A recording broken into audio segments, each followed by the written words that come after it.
Hey, what's going on, people? What's going on? Alrighty. So, I'm not really going to talk much about the interview because I just watched it. I may watch it again. It was that good. But and also, guys, I don't like eating off of people's names on YouTube. I explained that the other day.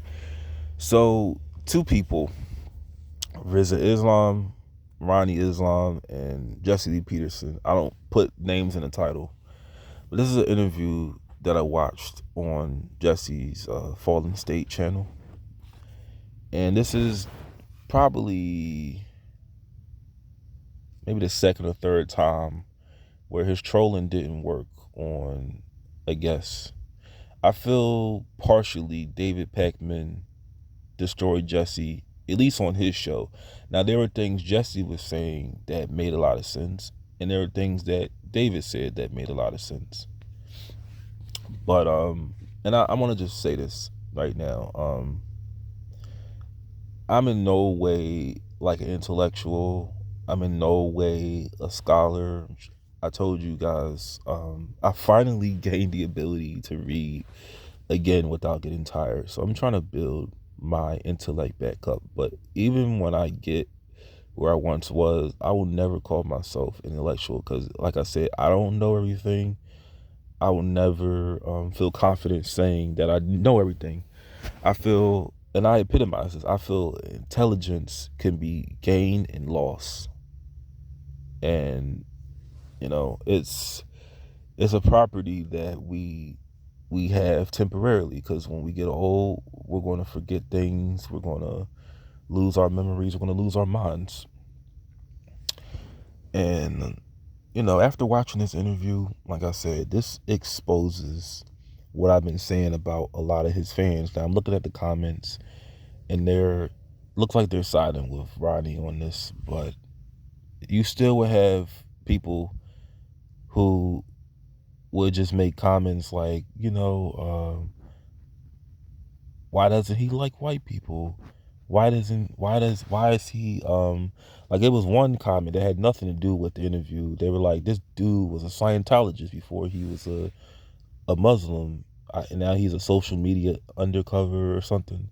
Had nothing to do with the interview because he practiced both. See, this is what I don't understand. You bring up Scientology when you don't agree with him, but he had a guest. I think it was that chick Joy Villa.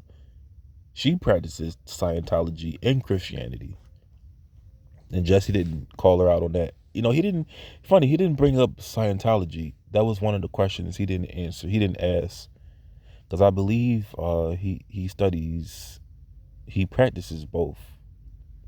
I don't know. I guess that's like a LA thing, a California thing. But it was a pretty good interview. You know, he he held his ground. He had the facts to back up everything. While I don't agree with following Louis Farrakhan for a lot of reasons, I really feel, and just hear me out on this. He's a good candidate to be like a head speaker for the Nation of Islam. I know there are different chapters, and in each division. Like I know he's part of like the Compton chapter. I gotta look at what is his role in the Nation of Islam in Compton. But I mean, he looks like he appears as a good like representation for NOI, because like I said, I've run into some Muslims, like they're not necessarily NOI. I'm from Philly. Philadelphia, it has the greatest Muslim population, and my neighbors were Muslims. They happened to they left the projects. They moved next door to us, and they brought those ways with them. And I always had like a bad I just had a bad that was just a bad representation of Muslims, and I'm talking about black Muslims, not like the ones, like the Arabs, because that was talked about in the interview as well. I'm doing a part to this.